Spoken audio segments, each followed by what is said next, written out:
Les Républicains indépendants. Merci Madame le maire, Monsieur le préfet, mes chers collègues. Cette année encore, parlons de la délinquance et les résultats ne sont pas au rendez-vous. Et depuis 2012, c'est un bond spectaculaire de 20% qu'a franchi la délinquance dans la capitale. Encore sur les 7 premiers mois, les cambriolages ont augmenté de 16%, les mineurs y prennent une part considérable, la moitié leur sont imputables, les interpellations d'usagers de drogue ont été de 20%, les violences physiques crapuleuses poursuivent leur augmentation. La multiplication des règlements de compte entre bandes, les agressions homophobes, racistes, antisémites, les vols avec violence nourrissent les pages des faits divers. Le parquet d'ailleurs corrobore cette hausse avec 12% de hausse de poursuites pénales. Les premiers enseignements du point d'étape de l'état des lieux de la sécurité à Paris sont sans appel, une organisation défaillante qui doit être revue de fond en comble. Si je ne partage pas l'avis exprimé par de hauts responsables du ministère de l'Intérieur de s'inspirer du modèle marseillais et qui conduirait au démantèlement pur et simple de la préfecture de police, nous attendons toujours la grande réforme, seule de nature à préserver la spécificité de la préfecture de police tout en répondant aux nouveaux besoins opérationnels. Monsieur le préfet, si vous n'êtes pas le grand réformateur de la préfecture de police que nous espérons, je crains que vous n'en deveniez le fossoyeur. L'organisation en silo n'est plus adaptée au management moderne et doit laisser place au principe de subsidiarité qui fait confiance aux échelons locaux, mieux coller au bassin de délinquance et surtout accroître la présence des patrouilles sur la voie publique. Les commissaires doivent être en mesure de prendre des initiatives en matière de sécurisation, mais aussi d'ordre public.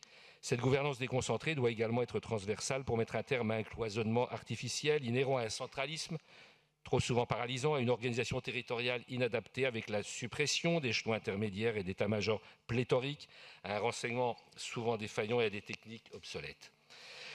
Où en sont vos programmes de modernisation d'ailleurs? Vigilat, CIC intégré en coordination fine à l'échelon zonal, tablette Néo créant le policier connecté, application Compas d'analyse prédictive.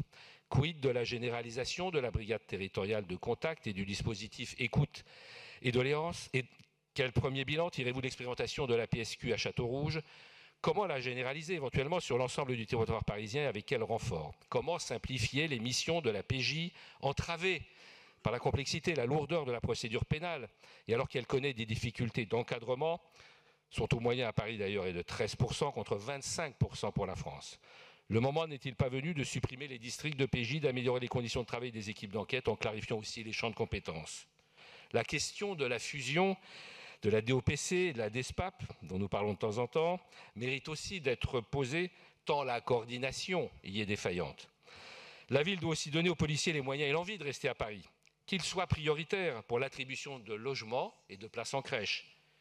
Le manque de mesures de fidélisation entretient la baisse des effectifs. Entre l'été 2016 et l'été 2018, la capitale a perdu l'équivalent d'un commissariat, soit 270 policiers. La surveillance du nouveau TGI coûte, elle, 389 policiers. Et nous attendons toujours que l'engagement, d'ailleurs, de nous transmettre les effectifs, les chiffres des effectifs des commissariats soient tenus. Face à la multiplication des vœux appelant à une police municipale, y compris une partie de votre majorité, d'ailleurs, Madame la maire, vous avez lancé un audit de la sécurité. Cette décision résonne comme un double aveu d'insatisfaction vis-à-vis de la préfecture de police, mais aussi de la réforme de la DPSP.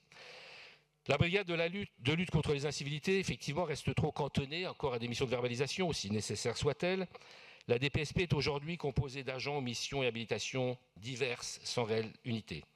Les agents eux-mêmes déplorent une faible reconnaissance par le public. Trop souvent, leur faible qualification pénale les prive d'une réponse adéquate, ce qui les décrédibilise et les démotive, et ce à quoi s'ajoute une mauvaise articulation avec la police.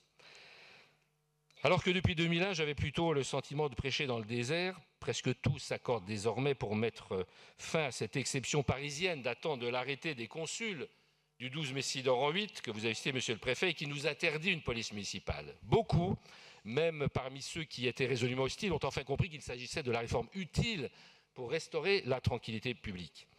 Si je me réjouis de votre évolution, Madame la maire, je regrette le temps perdu par votre prédécesseur, comme par le gouvernement précédent, qui s'est opposé à nos amendements en ce sens et à mes amendements au Parlement lors de la révision du statut de Paris. Il valait pourtant mieux une police municipale que des casinos à Paris.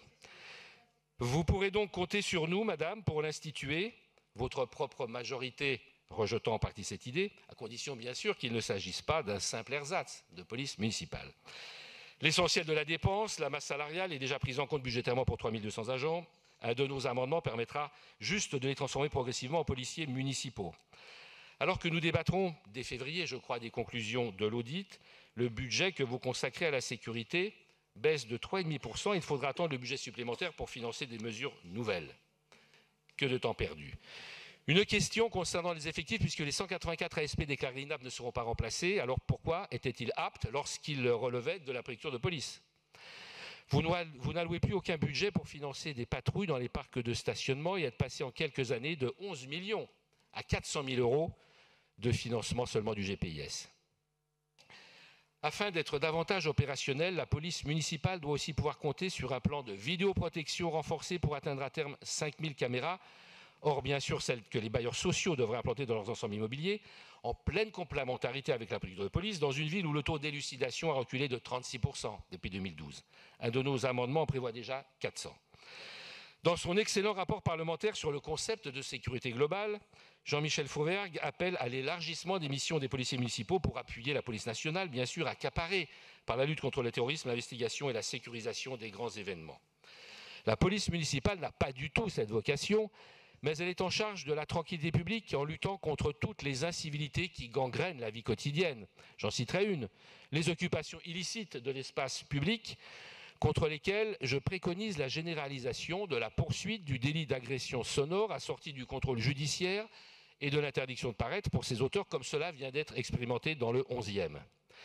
Disposant de pouvoirs juridictionnels renforcés, d'une capacité d'accès à certains fichiers de police, SIV, SNPC, FPR, FOVES, ou encore de la verbalisation d'infractions sur la voie publique par amende forfaitaire, il serait en mesure, en îlotant H24, de représenter cette véritable police de proximité tant espérée.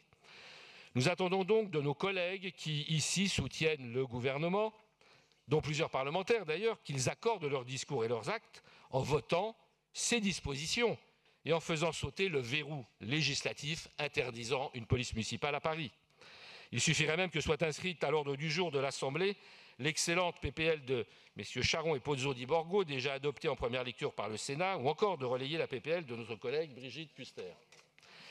Sauf s'il nous démontre le contraire, je ne crois pas à l'argument du préfet de police selon lequel cette police municipale pourrait être créée à droit constant. La brigade des sapeurs-pompiers, qui concentre l'essentiel des crédits du budget spécial, vous l'avez dit, monsieur le préfet, est aujourd'hui à la croisée des chemins. Son format n'est pas compatible avec le record des 520 000 interventions qu'on atteindra cette année, alors que son modèle a été bâti sur un seuil maximal de 450 000. 50 jours par an, il faut le savoir, la BSPP ne serait pas en mesure de faire face à une crise majeure en raison d'un nombre d'interventions supérieur à 1600 par jour. Cette surchauffe opérationnelle oblige à revoir à court terme son périmètre d'action, car le taux d'attrition s'élève et 250 postes restent vacants. Avec la médicalisation de la prise d'appel, les interventions non urgentes doivent être orientées vers les acteurs de l'urgence par la mutualisation des centres d'appel APHP, SAMU, ARS. Je propose aussi des solutions innovantes comme le recours aux maisons de santé ou encore à la garde nationale. Comme pour les policiers, un vaste plan de fidélisation doit être lancé, mais il faudra attendre le budget supplémentaire pour achever le recrutement des 155 pompiers du plan triennal. Si les crédits de paiement consacrés aux investissements immobiliers de la brigade, près de 5 millions supplémentaires, et à l'achat de matériel amortissable augmentent aussi, 2,5 millions, tout comme les crédits de la section de fonctionnement, plus 3,1 millions, les autres services de la préfecture de police poursuivent par une baisse de 3,3 millions les efforts qu'ils consentent à la demande de la ville qui a décidé de stabiliser sa contribution au budget de fonctionnement de la brigade au même niveau que 2018 et 2017, mais qui a en revanche à nouveau refusé d'exercer ses responsabilités à l'égard des autres services émargeant au budget spécial, alors même qu'il s'agit de dépenses obligatoires. Or, l'an passé, vous aviez déjà imposé à la préfecture de police une réduction de sa masse salariale sans précédent, de 6,3%.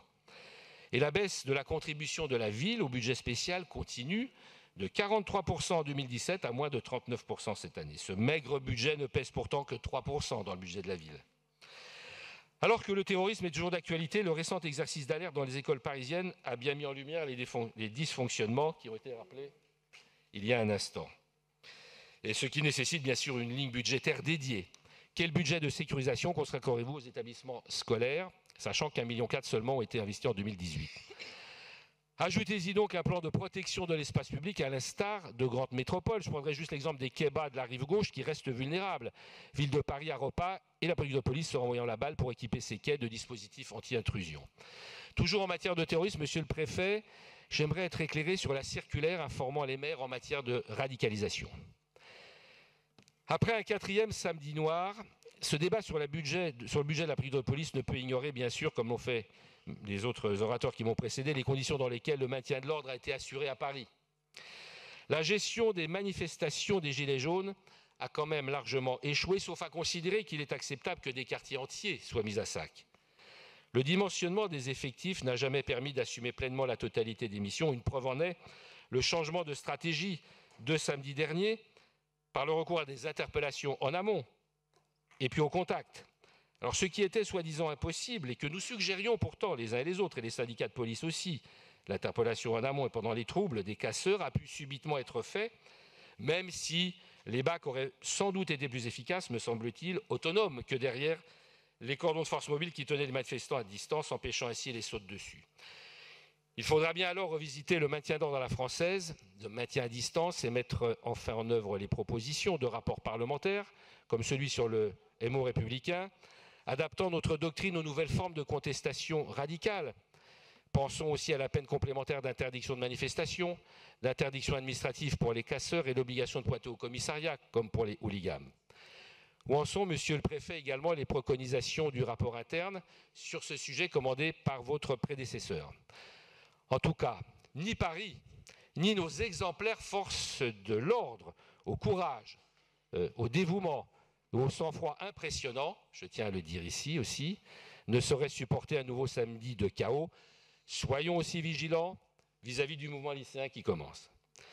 Madame la maire, monsieur le préfet de police, la promesse d'une année 2019 consacrée à la réforme de la sécurité à Paris ne peut décevoir.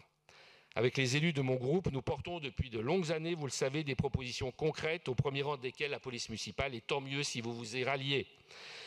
Même si nous ne sommes pas dupes, bien sûr, des changements de pied à l'aune des prochaines échéances, mais le climat d'insécurité est tel que la capitale ne peut repousser une nouvelle fois les réformes indispensables.